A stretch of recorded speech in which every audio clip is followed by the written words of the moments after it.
हर हर महादेव। प्यारे भक्तों, महादेव जी कहते हैं, कैसे हो मेरे बच्चे।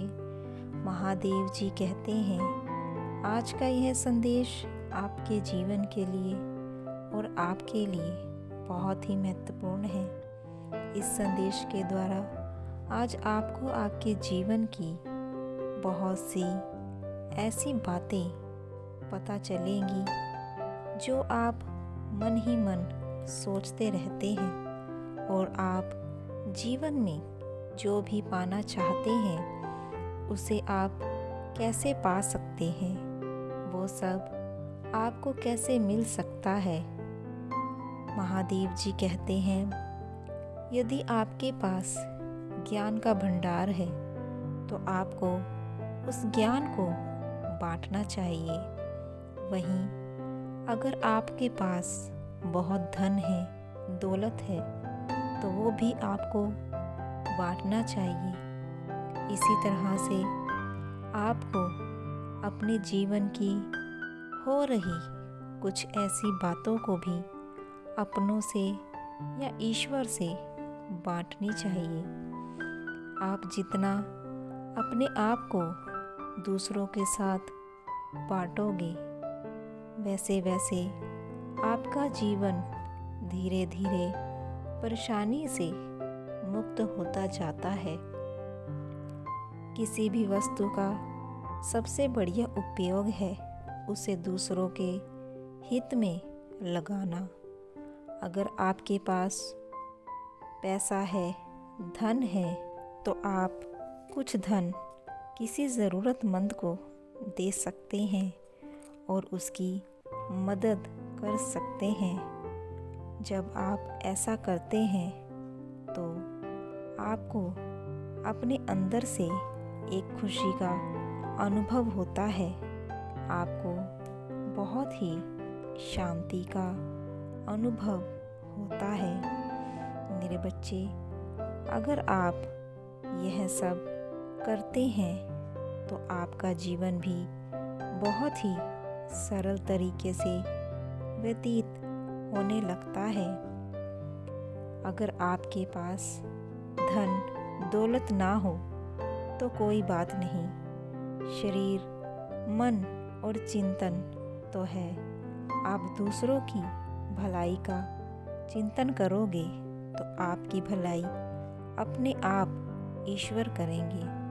समस्त विश्व के लिए रोज शांति की, मंगल की प्रार्थना हमें ईश्वर से करनी चाहिए।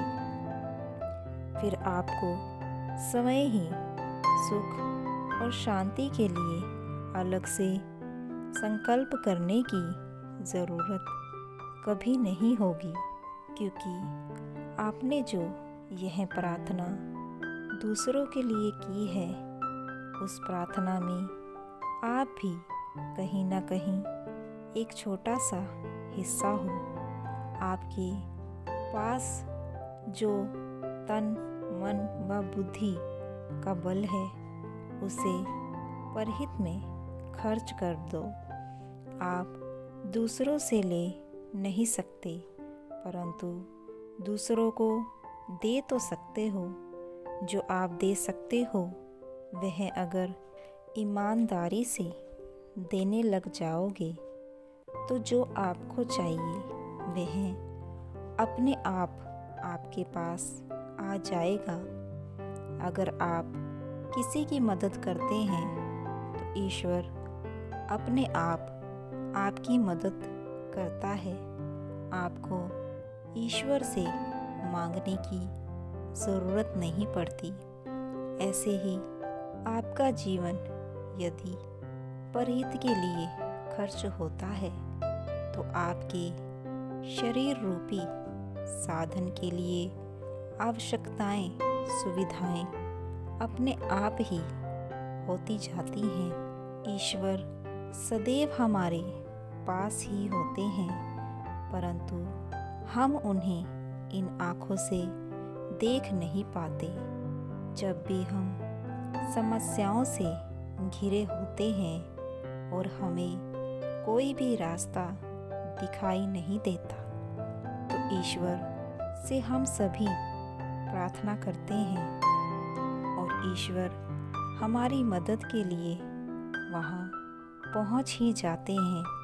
किसी न किसी रूप में हमारी मदद करने आ जाते हैं और उस समय भी हम उन्हें पहचान नहीं पाते। जब भी हम भगवान का नाम लेते हैं या कीर्तन करते हैं या उन्हें याद करते हैं तो हमें स्वयं ही खुद अपने अंदर ईश्वर का होने का एहसास होता है और हमें लगता है कि हमें सब कुछ प्राप्त है। ईश्वर ने हमें सब कुछ दे दिया है।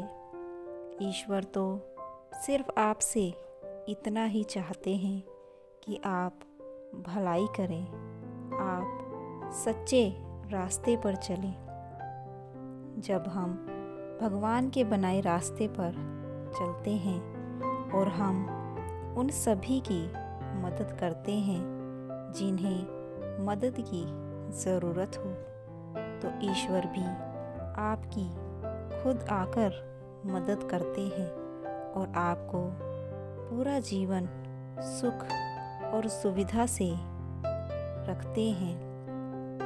मेरे बच्चे, अगर तुम भी सच्चे रास्ते पर चलोगे और ईश्वर के बनाए नियमों का पालन करोगे, सबसे मिलजुल कर रहोगे, किसी को भी कष्ट नहीं दोगे, तो ईश्वर भी तुम्हें वो सब देंगे जो तुम अपने जीवन में पाना चाहते हो। तुम अपने जीवन में जो भी पाना चाहते हो उसकी प्रार्थना करो, उसके लिए मेहनत करो। मेहनत से ही तुम अपने लक्ष्य को पा सकते हो। मेहनत करने वाले कभी भी अपने जीवन में हारते नहीं हैं। उन्हें अपनी मेहनत का फल अवश्य मिलता है।